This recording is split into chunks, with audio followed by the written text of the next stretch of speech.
Oke, Shalom, selamat pagi semuanya. Kita bersyukur, berterima kasih pada Tuhan.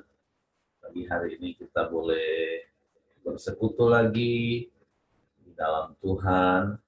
Kita boleh sama-sama memuji, menyembah Tuhan, meninggikan, mengagungkan nama-Nya. Kita bersyukur, kita boleh ada lagi di minggu yang baru. Kita bersyukur buat penyertaan Tuhan di sepanjang minggu yang sudah berlalu. Kita percaya Tuhan, kita sembah, Dia tidak pernah berubah, sekarang dan sampai selama-lamanya. Kita percaya sepanjang minggu ke depan, bahkan sepanjang umur hidup kita ada di dalam pemeliharaan Tuhan, ada di dalam perlindungan Tuhan. Kita datang bersyukur kepada Tuhan, berserah kepada Tuhan, bersungguh alangkah indahnya hidup dan kita hidup di dalam Tuhan. Bapa, kami bersyukur, kami berterima kasih kepadamu pagi hari ini. Terima kasih buat anugerah-Mu dalam hidup kami. Terima kasih buat setiap kebaikan-kebaikan-Mu yang Kau nyatakan dalam hidup kami. Kami bersyukur buat penyertaan-Mu yang sempurna, buat pemeliharaan-Mu yang ajaib, yang Kau nyatakan senantiasa dalam hidup kami. Kami menikmati hidup bersama dengan Engkau. Kami menikmati damai sejahtera-Mu. Kami menikmati sukacita-Mu yang terus berlimpah-limpah dalam hidup kami. Karena sungguh hidup kami tidak ditentukan oleh apa yang sedang terjadi di sekeliling kami. Karena hidup kami sangat ditentukan oleh Engkau. Waktu kami mau terus tinggal di dalam-Mu, menikmati hadirat-Mu seumur hidup kami. Sebab kami percaya kami ada di dalam kerajaan-Mu yang tidak tergoncangkan oleh apapun juga. Waktu Bapa pagi hari ini kami datang dengan hati bersyukur kepada-Mu, memberikan persembahan pujian kami, syukur kami kepada-Mu, sebab Engkau Allah yang layak dipuji, Engkau Allah yang layak disembah, sebab Engkau Allah yang kudus. Sebab kami menyembah-Mu di dalam roh dan kebenaran, bukan karena perbuatan kami, tetapi karena darah-Mu yang menguduskan hidup kami. Haleluya. Sehingga kami layak menghampiri takhta kasih karunia, menikmati hadirat seumur hidup kami.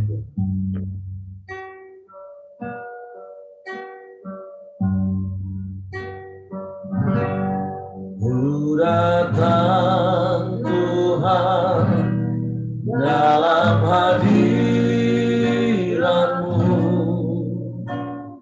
berhiaskan kekudusan. Seluruh surga sujud menyembah-Mu. Ku tersungkur dan berseru,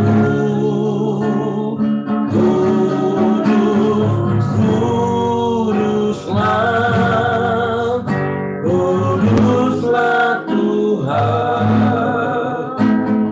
Allah semesta alam. Kudus, kuduslah, kuduslah Tuhan, surga bumi menyembah. Ku datang Tuhan dalam hadirat-Mu,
semua menyembahmu,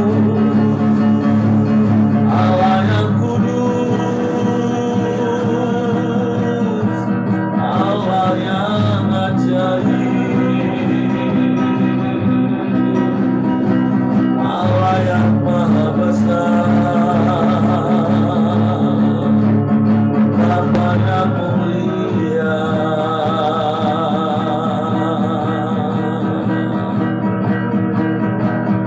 Kami sembah,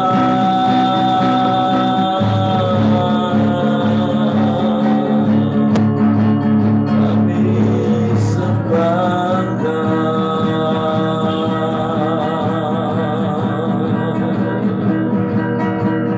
Haleluya, haleluya, haleluya, haleluya.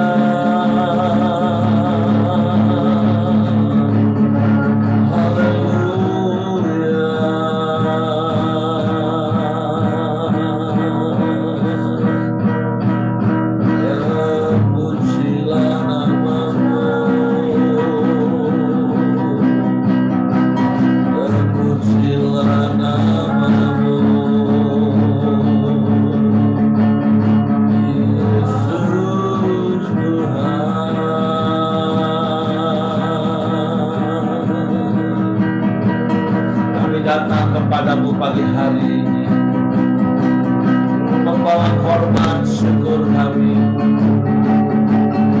membawa korban pujian bagi namamu yang kudus, bagi namamu yang ajaib, nama yang berkuasa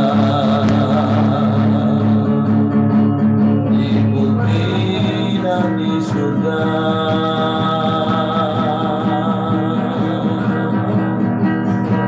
Sebab tidak ada Allah yang sepertimu, tidak ada yang lain, hanya Engkau satu-satunya.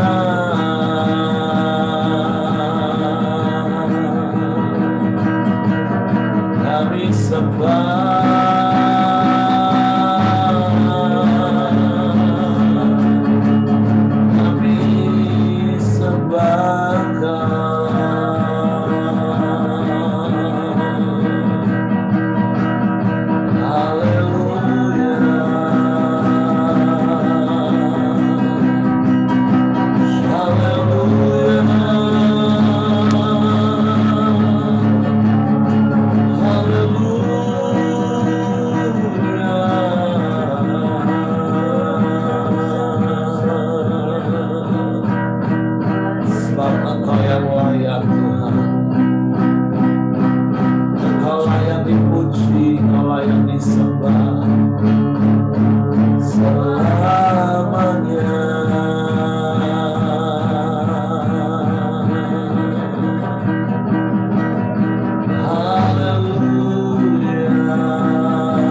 dimuliakanlah namamu,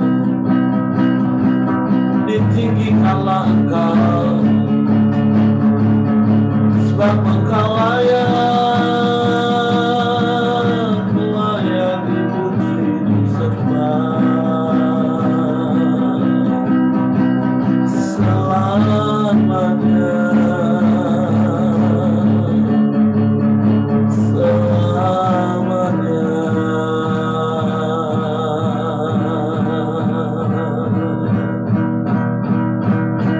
Haleluya.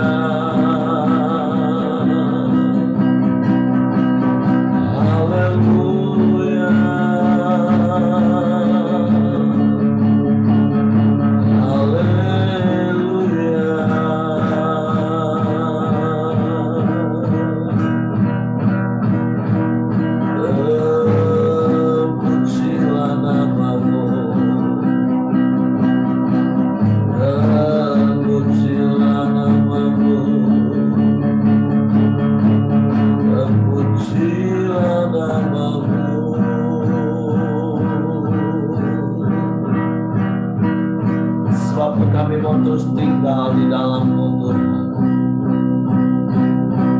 dan firman-Mu di dalam kami. Sebab firman-Mu ya dan amin.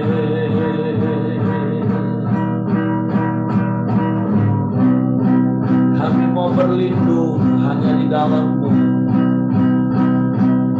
sebab aman di dalam-Mu Tuhan. Kami tenang di dalam-Mu, sekalipun bumi bergoncang, bukit-bukit beranjak, tapi kasih setia-Mu tidak akan pernah berubah selamanya bagi kami. Bahkan firman-Mu tetap kekal selama-lamanya. Sebab kami mau terus berlindung dalam firman-Mu Tuhan. Terima kasih.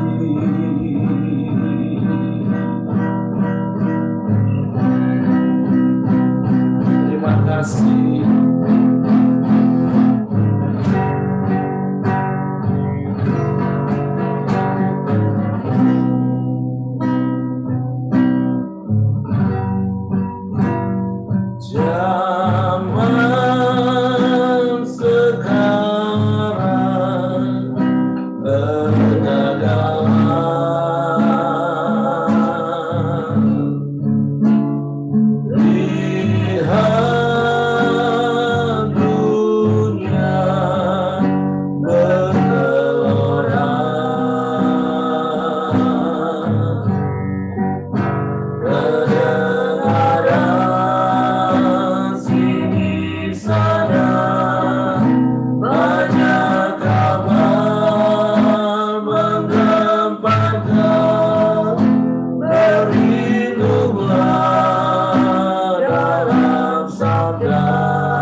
Lakukan di dalam hidup kami hari-hari ini, bahkan di sepanjang umur hidup kami. Kami mau berlindung di dalam kebenaran firman-Mu, sehingga kami tidak tersesat dan disesatkan oleh apapun dan oleh siapapun Tuhan. Karena kami percaya apa yang Kau katakan 2000 tahun yang lalu itu pasti akan terjadi. Karena firman-Mu itu ya dan amin. Bahkan hari ini kami sudah melihat apa yang Kau katakan 2000 tahun yang lalu itu sedang terjadi dan akan terus terjadi. Tapi kami mau tetap berpegang teguh pada firman. Kami mau bertekun menanti-nantikan Engkau. Sehingga kami terus bertahan sampai pada akhirnya. Sebab kami tidak dapat hidup sendirian, Tuhan. Kami perlu Engkau. Kami perlu saudara-saudara seiman. Waktu kami mau tinggal di dalam-Mu, firman-Mu di dalam kami. Dan kami mau tinggal di dalam komunitas yang benar. Sehingga kami boleh bertumbuh bersama-sama. Semakin mengenal Engkau. Karena seperti firman-Mu yang berkata, umat yang mengenal Engkau akan tetap kuat dan bertindak hari-hari ini. Dan kami bisa bertahan sampai akhir. Waktu Bapa kami bersyukur, kami berterima kasih kepada-Mu. Biarlah setiap kami Kau dapati tetap setia seumur hidup kami. Bukan saja kami menjadi orang yang Kau panggil dan orang yang Kau pilih, tapi kami mau setia sampai akhir. Kami mau setia dalam perkara-perkara kecil, seperti apa yang kami lakukan hari ini, pagi ini. Bersama-sama mengawali hari kami di dalam tahta kasih karunia-Mu. Setiap hari, dan kami mau setia Tuhan. Sehingga Engkau berikan perkara-perkara yang besar dalam hidup kami. Sebab kami bersyukur, kami berterima kasih kepada-Mu pagi hari ini Tuhan. Dan kami mau belajar lagi firman. Roh Kudus tolong kami untuk mengerti firman-Mu. Untuk kami memahami firman-Mu. Dan kami percaya firman-Mu. Sehingga kami melakukan firman. Di dalam nama Yesus Tuhan kami bersyukur. Haleluya, haleluya, haleluya. Amin. Oke, shalom. Selamat pagi semuanya. Semangat pagi. Kita bersyukur kita ada lagi di minggu yang baru. Kita boleh melewati sepanjang minggu yang lalu bersama dengan Tuhan. Dan kita juga mau jalani minggu yang baru ini tentunya bersama dengan Tuhan. Kita mau terus berjalan semakin hari semakin kuat bersama dengan Tuhan. Amin. Seperti Elia yang berjalan ke Gunung Horeb. Nah, hari-hari ini kita terus diingatkan oleh firman Tuhan supaya kasih kita tidak menjadi tawar, tetapi kita dapat terus bertahan sampai pada kesudahannya. Amin. Tidak ada perkara yang lain yang harus kita lakukan untuk itu terjadi, yaitu kita tinggal di dalam Tuhan dan tinggal di dalam komunitas. Supaya kita boleh berjalan bersama-sama, bertumbuh bersama-sama, semakin mengenal Tuhan, epiginosko, semakin memahami, semakin intim dengan Tuhan, hingga kita boleh kuat dan bertindak hari-hari ini. Nah, hari ini kita ada di dalam Matius pasalnya yang ke-24.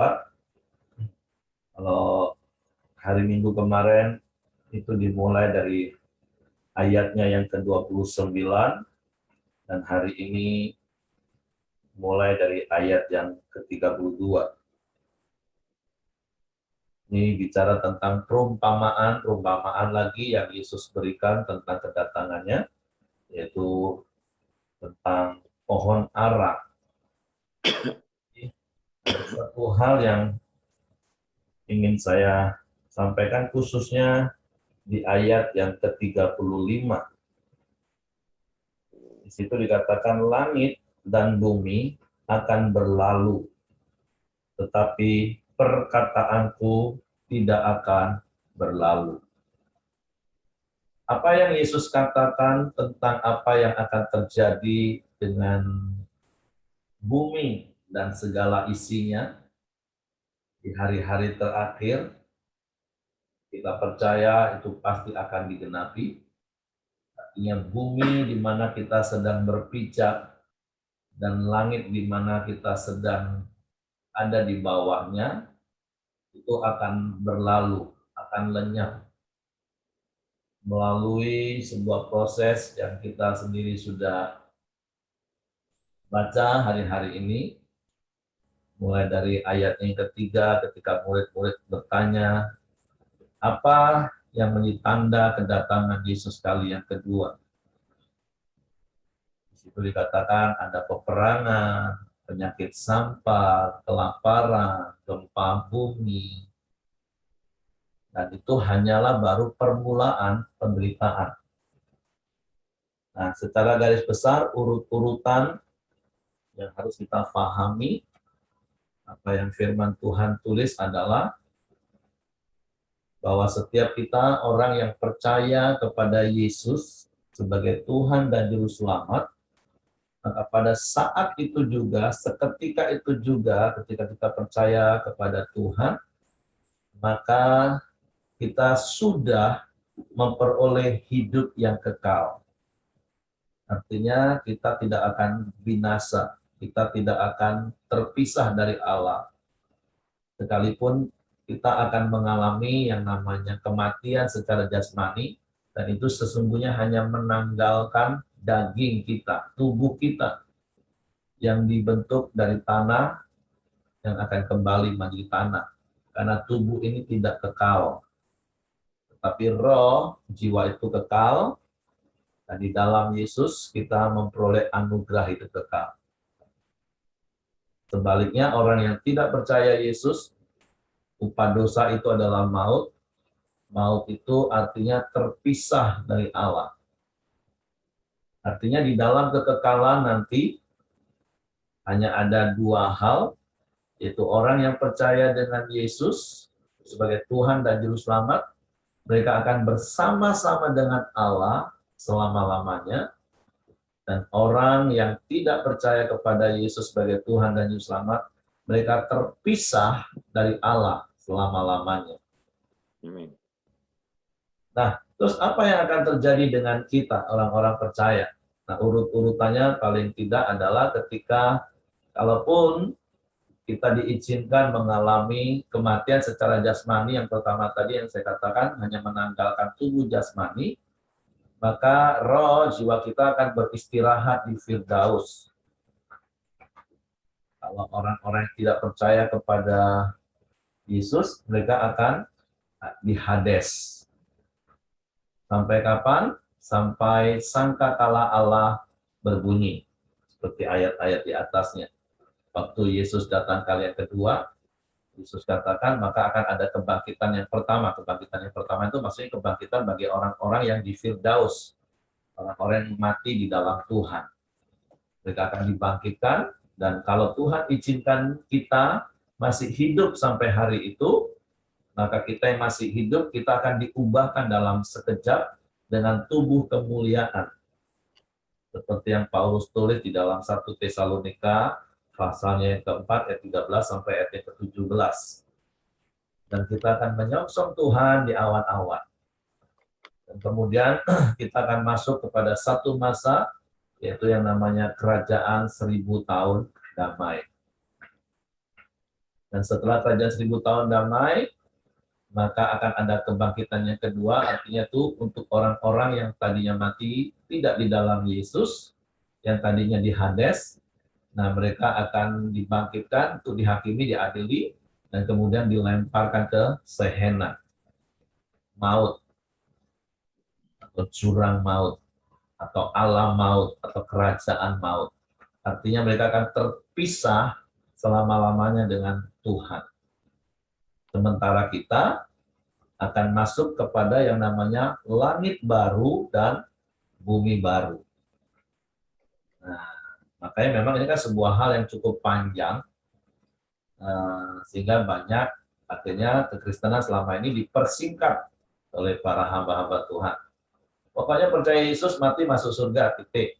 Nah, tapi sebenarnya seperti saya katakan, ya udah intinya nggak usah bicara tentang tempatnya.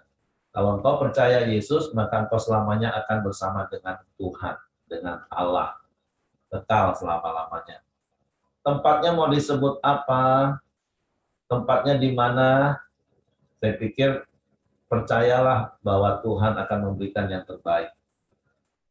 Karena bersama dengan Tuhan. Maka seperti hal yang pernah berkali-kali saya sampaikan, waktu Sandu Sudarsing ditanya, nanti kamu kalau meninggal, kamu mau ke surga atau mau ke neraka? Sandu Sudarsing jawabnya seperti ini, mau di surga, mau di neraka, itu nggak penting bagiku.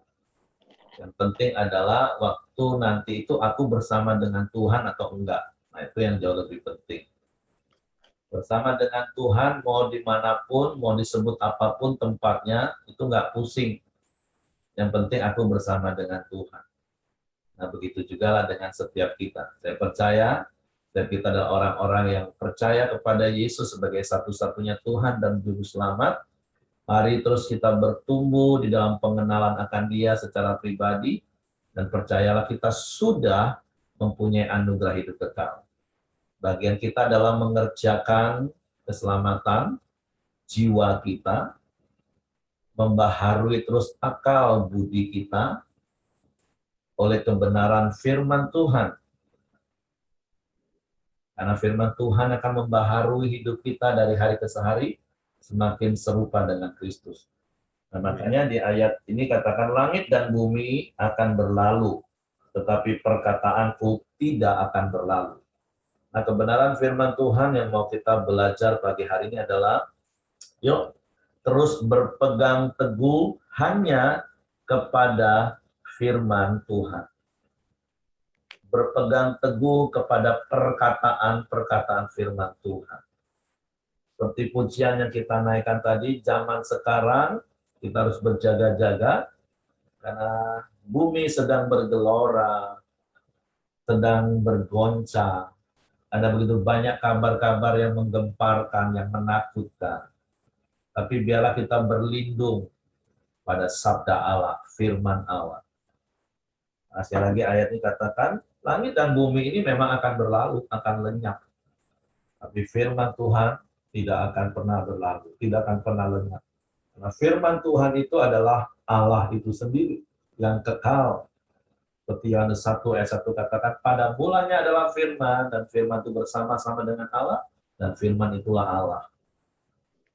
Oleh sebab itu, pembelajaran yang penting yang harus kita lakukan hari ini, yuk berpegang pada firman dan bukan berpegang pada apa yang ada di langit dan bumi. Karena itu semua tidak kekal. Kita punya harta, bersyukur, puji Tuhan. Tapi jangan jadikan harta itu pegangan hidupmu. Berapa banyak saya sering tanya, rasa aman kita ini ditaruh di mana, Bapak Ibu? Rasa aman kita ini ditaruh kepada Tuhan, di dalam Tuhan, atau kepada harta dan di dalam harta kita. Amsal katakan, harta itu bisa tiba-tiba saja punya sayap dan dia bisa terbang lenyap. Nah, makanya kenapa ada begitu banyak orang stres ketika nggak punya uang. Bahkan yang punya uang banyak pun juga stres. Nah, itu saya juga bingung jadinya Bapak Ibu. Kalau dia bilang hidupnya berpegang pada uang, pada harta, nggak ada uang, nggak ada harta juga stres, bingung. Punya banyak uang juga tetap stres hidupnya. Nah, karena memang harta itu harusnya tidak boleh menjadi pegangan hidup kita, karena itu nggak kekal. Itu bisa lenyap. Bahkan kalaupun seperti Yesus katakan, kalaupun kau punya seluruh isi dunia ini, Kalau malam ini nyawamu hilang, mati, meninggal, apa gunanya itu semua? Makanya berkali-kali saya kan ingatkan, nasihati, hati-hati dengan kalimat-kalimat bijak dunia, itu nasihat orang fasik yang selalu memakai kata tapi. Nah, itu bukan lagi kebenaran, bisa menjadi pembenaran ujungnya. Contoh seperti yang sederhana saya katakan, kan orang dunia ngomong gini, dan cilakanya kadang orang Kristen ngomongnya sama dan setuju dan sepaham, bahkan sepakat dengan perkataan ini. Nah itu saya yang bingung, ini harus bertobat nih, yang harus sepaham dengan kalimat itu. Uang bukan segala-galanya. Nah ini memang kebenarannya, uang itu bukan segala-galanya. Hanya Tuhanlah segala-galanya. Ini kebenaran, harusnya ini yang kita pegang. Sehingga kita bisa nyanyi, Kaulah segalanya di dalam hidupku. Itu kebenaran. Tapi, nah dunia kalau katakan tapi, dan saya sudah katakan berkali-kali, kebenaran kalau ditambahin tapi, itu akan jadi pembenaran. Kan orang dunia ngomong, uang sih bukan segala-galanya, tapi segala-galanya butuh uang. Sepertinya kebenaran itu menyesatkan dalam Bapak Ibu. Karena inti dari kalimat itu ujung-ujungnya kan mendorong, memotivasi kita untuk cari uang. Nggak salah loh ya bekerja. Tapi kalau sampai akhirnya kita terintimidasi, bahkan terikat dengan faham ini, artinya orientasi hidup kita tuh hanya uang. Seakan-akan kalau nggak punya uang, sudah lenyap segala sesuatunya. Padahal sesungguhnya yang membuat kita bisa damai, sejahtera, atau stres, ya bukan uang, tapi sikap hati kita. Saya udah pernah cerita tentang power tentang sindrom 99, sindrom 99. Saya udah pernah cerita kisah itu. Atau ada kalimat bijak dunia lain lagi yang katakan, uang sih memang tidak dibawa mati, tapi kalau nggak punya uang, setengah mati. Nah, jadi ada begitu banyak orang akhirnya berlomba-lomba mencari uang, uang, uang, uang, uang, dan uang. Nggak ada ujungnya dan nggak ada kejelasannya. Artinya orang diperbudak oleh uang.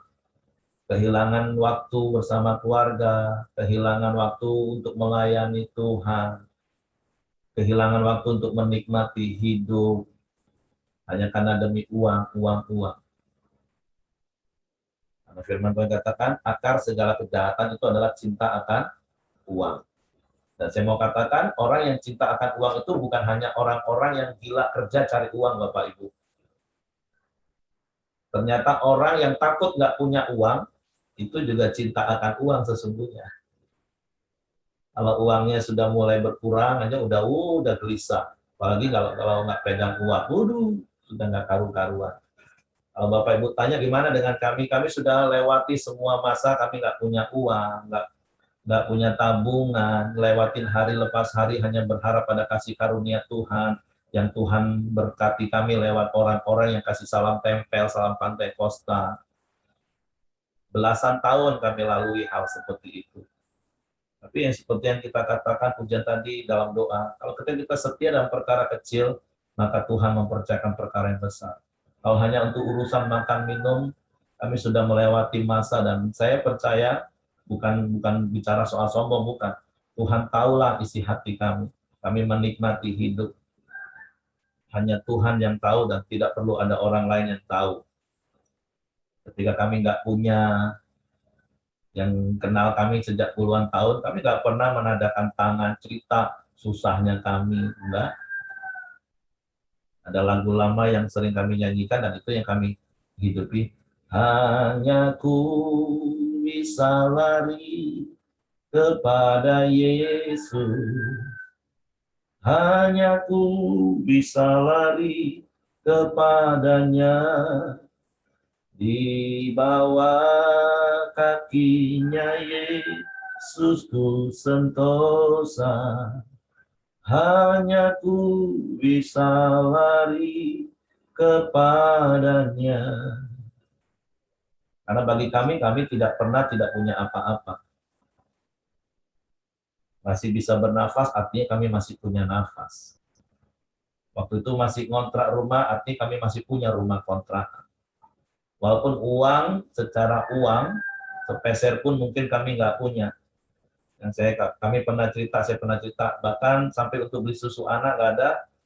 Kami suami istri sepakat, kalau sampai malam ini nggak ada berkat, ya HP Nokia 3310 yang kami punya hari itu ya dijual. Terserah mau laku berapa, yang penting anak minum susu. Nah, melewati banyak hal, kami belajar untuk tidak menaruh rasa aman kami terhadap uang. Kalau ada orang ngomong nggak ada uang itu, saya masih ragu sih sebenarnya benar-benar nggak ada uang sampai sepeser atau enggak. Tapi anggaplah nggak punya uang, engkau masih punya harta yang lain. Makanya saya pernah tantang jemaat kan, kalau Nabi Habakuk kan bilang gini, sekalipun pohon ara tidak berbunga, pohon anggur tidak berbuah, pohon zaitun tidak menghasilkan, kambing domba terhalau sudah, lembu sapi nggak ada dalam kandangan, tapi akan beria-ria di dalam Tuhan. Itu dalam kondisi zero, Nabi Habakuk beria-ria. Nah, itu yang kami belajar praktek bertahun-tahun yang lalu. Dan sampai hari ini, kami tetap punya prinsip standar hidup kami nggak akan pernah naik. Kami tahu awal kami datang ke Jambi itu cuma numpang di satu kamar kos, hanya bawa tas. Kemana-mana naik angkot. Itu standar nggak akan naik. Artinya ketika suatu saat Tuhan izinkan kami turun, itu artinya nggak akan sampai jatuh tergeletak. Karena standar kami masih di sini. Kami nggak mau dengan berkat yang meningkat, gaya hidup kami meningkat, standarnya meningkat. Nanti ketika turun dikit udah stres. Kami masih ingat titik kami di sini kok masih jauh. Dan bersyukur sampai hari ini Tuhan nggak izinkan. Karena saya percaya firman Tuhan katakan jalan hidup orang benar itu akan terus terang hingga rembang tengah hari seperti cahaya. Ketika kita prinsip firman Tuhan. Jadi jangan taruh rasa amanmu kepada uang. Itu bisa lenyap. Itu nggak kekal. Jangan taruh rasa amanmu dengan jabatan dan pangkat. Karena itu juga ada masa dan periodenya akan berakhir. Makanya kenapa ada begitu banyak orang yang menaruh rasa amannya pada jabatan, akhirnya ketika masa jabatannya berakhir, makanya ada istilah yang namanya post-power syndrome. Stres ketika nggak menjabat lagi.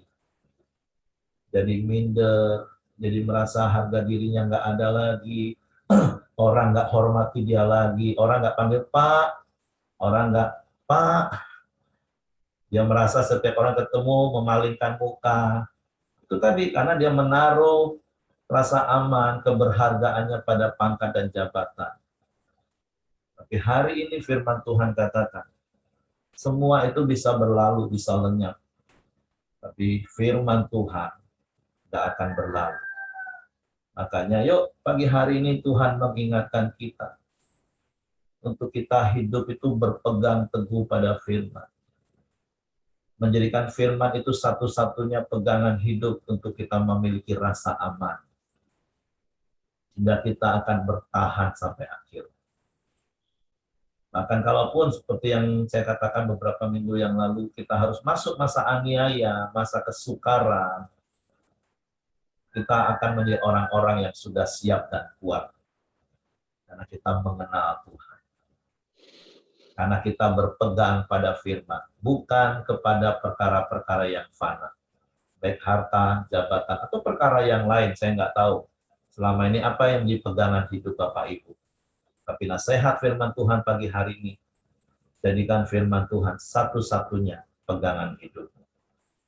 Maka firman Tuhan katakan, carilah dahulu kerajaan Allah dan kebenarannya, maka semua itu ditambahkan.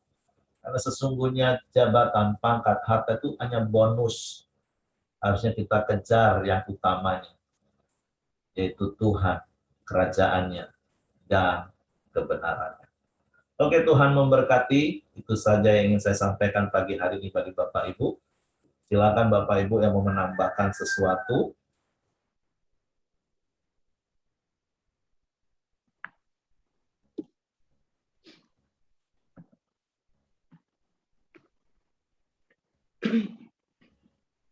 Oke, silakan Ibu Medanti.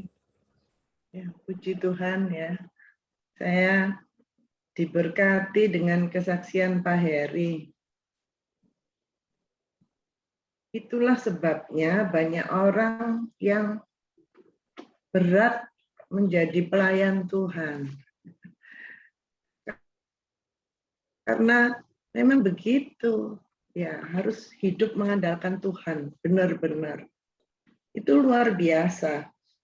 Karena ada saya melihat, makanya kalau ada dalam suatu kumpulan jemaat ya, sudah Bapak Ibu jangan melihat orangnya, lihat firman Tuhannya aja, dengarkan firman Tuhannya. Tapi ada Pak Heri, ada beliau yang memang melayani Tuhan itu mengharapkan sesuatu yang lebih, mau kehormatan, mau materi, seperti itu. Tapi sikap hati melayani yang seperti Pak Heri saksikan tadi, itulah yang Tuhan mau sebenarnya. Baik kita dalam hidup keseharian kita, sebenarnya kita ini hidup melayani Tuhan. Saya memang bersyukur ya, memang beda ya Pak Heri ya. Cuman itulah bonusnya untuk kami itu banyak. Karena apa? Karena kami ini pegawai negara. Nggak susah gitu loh. Tapi perasaan hati kami, itu kami merasa jaminan bonus itu bukan segala-galanya. Maka sejak kecil kami mengajarkan kepada anak-anak kami itu bergaul dengan orang-orang kampung, orang-orang desa. Kami melayani sampai pelosok-pelosok. Kalau hari-hari kerja kan kami kerja ya. Kami melayani sampai pelosok-pelosok itu sejak tugas kami yang pertama. Memang pertama Bapak tugas di Bali ya, di Tabanan, Bali. Kami bergabung dengan Gereja Kristen Protestan Bali, GKPB. Kemudian setelah 3 tahun pindah ke Lombok. Kami bergabung dengan Gereja GPIB, Mataram. Waktu itu gereja cuma ada 3. Gereja Katolik, Gereja GPIB, dan Gereja Pantekosta.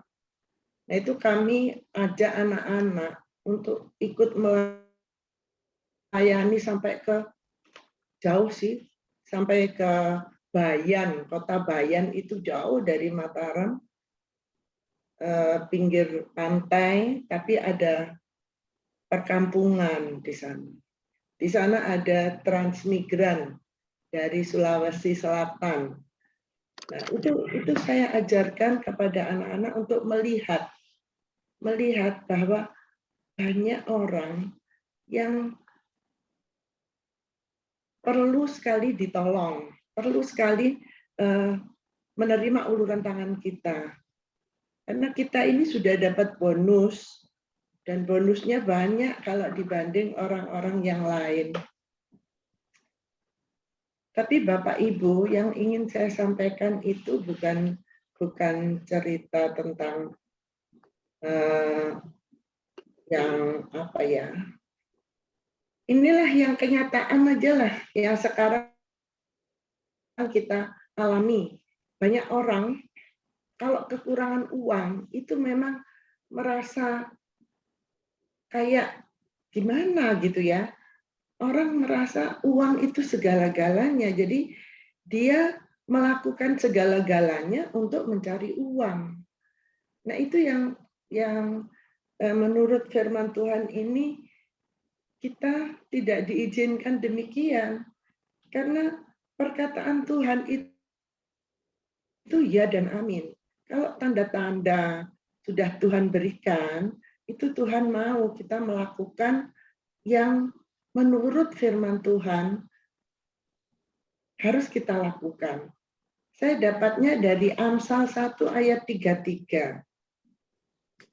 Bunyinya seperti ini. Tetapi siapa mendengarkan aku, ia akan tinggal dengan aman, terlindung daripada kedahsyatan malapetaka. Mendengarkan aku, kata Tuhan. Mendengarkan firman Tuhan. Belajar firman Tuhan, percaya firman Tuhan, melakukan firman Tuhan. Ia akan tinggal dengan aman. Bapak Ibu, uang itu sarana untuk kita hidup. Tapi yang lebih penting itu perkataan Tuhan. Kata Tuhan, siapa yang mendengarkan aku, ia akan tinggal dengan aman. Saya juga pernah mengalami, walaupun kami itu setiap bulan uangnya ada ya. Suami ada, istri ada, jabatan ada, nggak kekurangan uang, tapi pernah tuh merasa hati ini, aduh, nanti kurang bagaimana ya? Gitu. Nah itu saya bertobat Bapak Ibu, benar-benar saya bertobat karena apa? Sebenarnya bukan uang, tapi Tuhan yang memberikan damai sejahtera itu. Sehingga ya kekurangan dalam hal materi, ya, dalam hal uang, kalau kita berserah kepada Tuhan, maka Tuhan akan memberikan damai sejahtera, mencukupi segala apa yang kita perlukan. Itu yang harus kita percayai Bapak Ibu. Karena banyak orang kemudian mencari uangnya itu dengan membabi buta ya. Mohon maaf ya. Ini kalau saya cerita lagi, sejak kecil saya kan dulu itu enggak mengenal Tuhan Yesus ya, keluarga saya. Dan kakek saya itu kiai dari Jombang, Bapak Ibu. Memang kalau Bapak Ibu tahu kiai-kiai itu punya ilmunya. Dan itu kutuk itu turun sampai keturunan pertama, keturunan kedua, ketiga ya Bapak Ibu. Saya dari kecil Bapak Ibu, mohon maaf ya, saya itu kecil SD itu kalau sore sudah dimandikan sama ibu saya itu jalan ke depan rumah. Rumah kami itu besar memang. Di depan itu ada jalan menuju jalan raya gitu, kayak jembatan kecil gitu. Saya selalu berdiri di situ. Bapak Ibu tahu nggak, kalau orang lewat itu selalu tanya kepada saya begini, besok nomor berapa? Saya sendiri nggak ngerti. Dari kecil saya itu ditanya begitu. Besok nomor berapa? Saya ngomong ya semaunya mulut saya ya. Nomor 8 gitu misalkan. Nomor 23, nomor 35. Itu saya katakan itu sembari saya nggak nyadarin gitu. Oh, namanya anak kecil. Ternyata Bapak Ibu dari dulu orang namanya judi itu, judi nomor itu ada. Dan ternyata Bapak Ibu, tukang-tukang becak yang lewat atau adalah orang tetangga saya yang jauh, yang dekat, tahu, oh itu rumahnya ayah saya, karena ayah saya dikenal di situ. Itu anaknya perempuan, kalau berdiri di situ, kita lihat, kita tanya nomor ke dia, itu pasti dapat nomor. Oh, taruhannya dapat. Saya tuh sampai, oh Tuhan, saya itu dijadikan alat oleh setan seperti itu dari kecil Bapak Ibu. Saya sadar itu setelah saya SMP. Loh, jadi orang liwat-liwat itu kalau sore nanya saya itu mau pasang nomor ya. Nah, itulah Bapak Ibu. Maka saya terus wah, banyak deh pertobatan yang harus saya lakukan Bapak Ibu. Nah, sampai sekarang memang kami itu kalau uang enggak kekurangan ya, bonus Tuhan tuh luar biasa. Banyak orang enggak punya duit pada usahanya enggak berhasil gitu ya. Nah, kami ini saya dapat insentif pelayanan COVID dari Kemkes. Tidak semua dokter dapat. Nah, saya dapat, dan hitungannya dapatnya dokter spesialis. Jadi gaji saya yang sudah sekian itu ditambah lagi, bonus lagi, gaji insentif COVID. Ini udah 2 tahun, hampir 2 tahun. Nah, Bapak Ibu, tapi itu semua itu nggak pernah saya gunakan untuk diri saya sendiri. Bahkan saya ini kalau perhiasan ini semua imitasi, Bapak Ibu. Nah, untuk apa? Ya untuk memberi. Bapak Ibu, ya sudahlah, jangan takut kalau mengenai apa yang kurang dalam hidup kita. Takutlah kalau Tuhan meninggalkan kita, itu takut saya.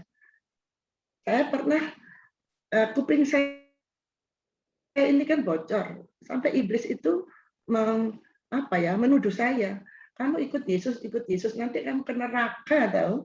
Tapi saya bilang, walaupun di neraka, kalau ada Tuhan Yesus, aku percaya di sana ada damai sejahtera. Itu yang saya katakan. Itu kesaksian saya, Bapak Ibu. Mungkin Bapak Ibu agak kacau ya mendengarnya, tapi itulah, dari kecil saya dipakai setan, kemudian saya mau sekarang hidup saya melakukan perkataan Tuhan, karena yang mengikuti perkataan Tuhan akan aman, itu akan saya pegang terus. Puji Tuhan, terima kasih Pak Heri. Oke, terima kasih Bu Mediarti. Sekali lagi kita diingatkan, yuk kita berlindung pada Tuhan. Seperti Amsal 1:33, tetapi siapa mendengarkan aku dalam konteks ini walaupun huruf kecil itu bicara tentang hikmat. Judulnya hikmat. Nah, di kitab Amsal yang dimaksud dengan hikmat itu adalah Tuhan sendiri sebagai sumber hikmat. Makanya nanti Bapak, karena kan Amsalnya memang bahasa sastra. Jadi kalau kita mendengarkan hikmat, menerima undangan hikmat, nah, kita akan tinggal dengan aman. Jadi untuk hari ini sekali lagi, yuk kita berpegang pada firman Tuhan yang menjadi sumber hikmat. Taruh rasa aman kita itu di dalam Tuhan, bukan pada harta, jabatan, dan pangkat, tapi di dalam Tuhan. Maka percayalah Tuhan akan pelihara hidup kita. Seperti yang saya katakan tadi, kami melewati belasan tahun. Pak Simon, Ibu Simon tahu persis hidup kami. Orang tua kami juga tahu. Jadi kami nggak pernah minta sama orang tua, kami justru memberi kepada orang tua, baik mertua. Ada susah apapun, kami rasa aman, kami taruh pada Tuhan. Dan hari ini ada itu semua karena anugerah Tuhan.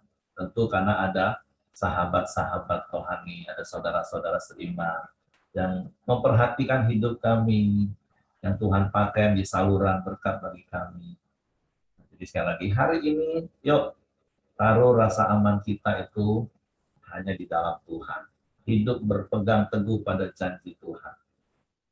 Sehingga seperti yang khotbah saya kemarin, jangan lagi dengar orang, wah masalahku yang paling berat. Oh, masalahnya berat kok dengan sombong dipamer-pamerin. Terus tebuk jidat ngomong stres, stres aku nih. Nah, itu namanya melecehkan Tuhan. Seakan-akan kita nggak punya Tuhan, kok bisa sampai stres. Percayalah bahwa Tuhan itu Immanuel bagi kita. Dia itu kekal, dia itu tidak akan pernah berlalu. Jadi jadikan firman Tuhan, Tuhan itu sendiri satu-satunya pegangan hidup kita. Oke, silakan Heng. Oke, mari kita satu hati dalam doa. Silakan Joni. Ya, pagi semua, mari kita masuk dalam pokok doa kita pagi hari ini. Bapak, kami bersyukur pagi hari ini untuk kebenaran firman-Mu. Kami tahu Tuhan, perkataan-Mu itulah yang akan tetap sampai selama-lamanya Tuhan. Langit dan bumi akan berlalu Tuhan, tapi perkataan-Mu akan tetap untuk selama-lamanya. Kami percaya akan janji, akan kebenaran firman-Mu. setiap hari meneguhkan dan menguatkan kami Tuhan. Dan biarlah hidup kami terus bergantung hanya kepadamu ya Aba ya Bapa. Bapak terima kasih pagi hari ini juga kami masih terus berdoa menyerahkan Tuhan Lala, anak Ibu Yani dalam tangan-Mu Tuhan. Kami percaya Engkau punya rencana yang indah dalam hidupnya Tuhan. Engkau terus juga memberi dia kekuatan, terus memberi dia pemulihan Tuhan. Engkau berkati juga orang tuanya Tuhan, supaya mereka memiliki iman dan percaya kepada kuasa-Mu yang terus bekerja Tuhan. Terima kasih juga Tuhan Yesus, pagi hari ini kami juga berdoa untuk bangsa dan negara kami Indonesia. Tuhan, Engkau memberkati bangsa dan negara kami yang besar ini Tuhan. Engkau memberkati bangsa kami dengan damai sejahtera-Mu Tuhan. Dan Engkau memberikan Tuhan kesejahteraan pada rakyat Indonesia Tuhan. Terima kasih Tuhan Yesus untuk setiap hasil bumi dan hasil alam Tuhan yang sudah Kau sediakan. Tuhan, Engkau berkati setiap hasil kebun juga Tuhan, hasil laut, hasil bumi semua, hasil tambang Tuhan. Engkau juga berkati rakyat Indonesia ini Tuhan untuk dapat mengolah, mengatur segala sesuatunya dengan bijaksana Tuhan, sehingga hasil bumi ini Tuhan boleh dinikmati oleh semua rakyat Indonesia Bapa. Engkau berkati Tuhan para pemimpin bangsa kami, Engkau memberikan mereka hikmat di dalam mengolahnya Tuhan. Tuhan, Engkau berkati pemimpin kami Tuhan, dari presiden hingga gubernur bupati Tuhan, setiap jajarannya Tuhan, supaya mereka dapat mengolah semuanya untuk kesejahteraan rakyat Indonesia Tuhan. Dan berikan roh yang takut akan Engkau Tuhan, sehingga mereka tidak mencari untuk kepentingan diri mereka sendiri Tuhan. Terima kasih juga Tuhan Yesus, pagi hari ini juga Engkau memberkati setiap kami semua yang ada di Kambel pagi ini Tuhan. Baik, terus kami mengandalkan Engkau dan percaya kepadamu Tuhan. Bapak terima kasih. Mari kita masuk dalam doa Bapa kami. Bapa kami yang di surga, dikuduskanlah nama-Mu, datanglah kerajaan-Mu, jadilah kehendak-Mu di bumi seperti di surga. Berikanlah kami pada hari ini makanan kami yang secukupnya, dan ampunilah kami akan kesalahan kami, seperti kami juga mengampuni kesalahan orang yang bersalah kepada kami. Dan janganlah membawa kami ke dalam pencobaan, tapi lepaskanlah kami daripada yang jahat. Karena Engkaulah yang mempunyai kerajaan dan kuasa dan kemuliaan sampai selama-lamanya. Amin. Pak Simon, silakan tutup dalam doa, Pak. Kembali kami datang dengan bersyukur kepada Tuhan karena Tuhan masih berkemurahan atas hidup kami. Pagi ini kami boleh bersama-sama diberi kesempatan untuk saling Tuhan di dalam radio ini Tuhan. Kami percaya hanya satu jalan dan satu kesempatan kami boleh bersama-sama dengan Tuhan. Terima kasih buat hari yang indah ini Tuhan. Kami boleh melakukan semua aktivitas kami. Biarlah kasih dan anugerah dari Bapa di surga selalu menyertai hidup kami dan memimpin langkah-langkah kami supaya kami tetap ada di jalan kebenaran-Mu. Terpuji nama-Mu pagi ini Tuhan. Kami mau melakukan aktivitas kami hanya di dalam nama Tuhan kami Yesus Kristus. Kami sudah berdoa dengan mengucap syukur. Haleluya. Amin. Oke, semangat pagi, selamat beraktivitas, Tuhan memberkati.